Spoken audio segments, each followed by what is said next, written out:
Ted, you had a few more comments you wanted to make regarding the arrest. Yes, there's a few more oddities. I've been in Nye County almost 8 years. I ran last time. I was not a threat because Wade Liskey was making a comeback. I did come in third, so naturally, guess who the one that's had his name out there and been campaigning for this sheriff's race? Me. So I am a threat, or perceived threat, by Tony DeMeo, and that's why all the mud throwing. He does not want me to make it through the primary because there's more stuff to come out, factual things that need to be changed in the sheriff's department. Some of the things that have happened to me as far as this race is 4 or 5 days after I signed up, I was arrested on this. As I went through the arrest report, there's one charge from 2 years ago or an allegation that was made that's totally out of context, and I have the witnesses there to say that that's totally untrue. Now, however, Berkowitz worked this case. It was very creative, and I'll give him that. But when you look at it, the bottom line, there was never a case. There was never any probable cause. As long as I've been a cop and friends and lawyers that have looked at this, as Tony wants to use that, he's had special prosecutors and attorneys look at the case. Well, so have I, and he won't mention their names. Rex Bell was a special prosecutor who talked to my attorney. Now, when you talk to names and attorneys, they told me, the ones that I know, that there was never a case. So there's a conflict here. Now, who's telling the truth?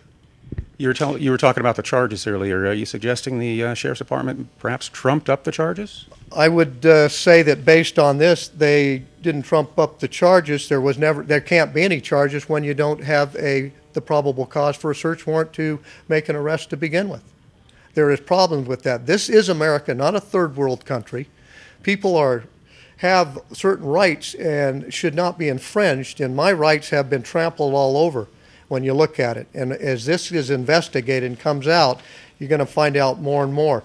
Now, these 8 counts that I found out yesterday or 2 days ago when I was at the DA's office, when you're going into it, these are all after the fact. But yet these were used supposedly to obtain an affidavit of which Mr. Kent Jasperson made the comment he'd never read until the day I was sitting in the office with DA investigators. And when you look at these 8, they're all after my arrest. So how can they be used for a search warrant and an affidavit? The common sense. But if you look at it, it's not signed. Mm-hmm. The law says it must be signed and dated and the time put on it. It's blank. Everything that was done was illegal, in violation of my civil rights. And I have looked at filing a 1983 civil rights case against certain members of the Sheriff's Department. They've also, the attorneys that I've talked to, have mentioned RICO statutes. I'm not so familiar with them that I'll talk about them, but those are other issues. And I think you'll see more surprising stuff come out after, whether I make it through the primary or not. I'm going to stand here on my 2 feet as a warrior and fight the corruption that's going on in the Sheriff's Department. Okay.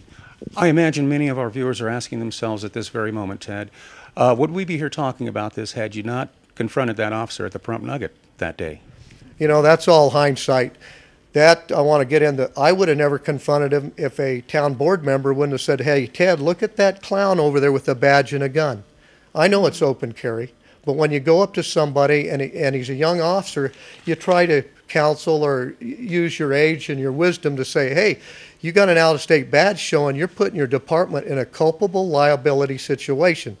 In other words, an example of that would be somebody sees it, they run up, say, you're a cop, I need help. Now he's brought into it. And he's an out-of-state cop. He has, again, no authority, no arrest authority in this state. He is just like you or I. That's an issue. It had nothing to do with him carrying a gun because it's open carry.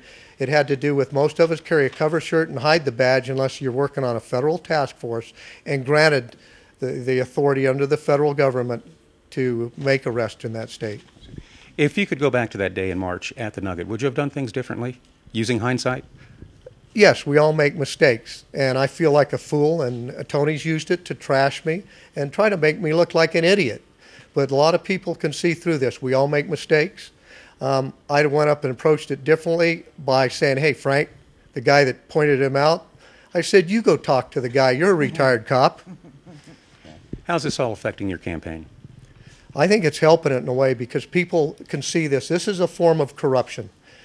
He's arrested me, Coble's daughter, even Bob Beckett. And I'm going, you know, I don't know that much about his case, but I don't think that was right under the procedures to have Berkowitz do that. I, as sheriff, would have went to the state attorney general and said, hey, this is the case I have. What do you think? You know, I would not have one lone cop directed by Tony DeMail or Rick Marshall to go make that arrest. Okay. I want to thank Nye County Sheriff's candidate, Mr. Ted Holmes, as well as the local attorney, Nancy Lord, for speaking with us and helping to clarify this very complicated and ugly situation. Thank you both very much. Thank you, Selwyn. You bet. Thank you. Nancy Lord, Republican for District Attorney. Okay.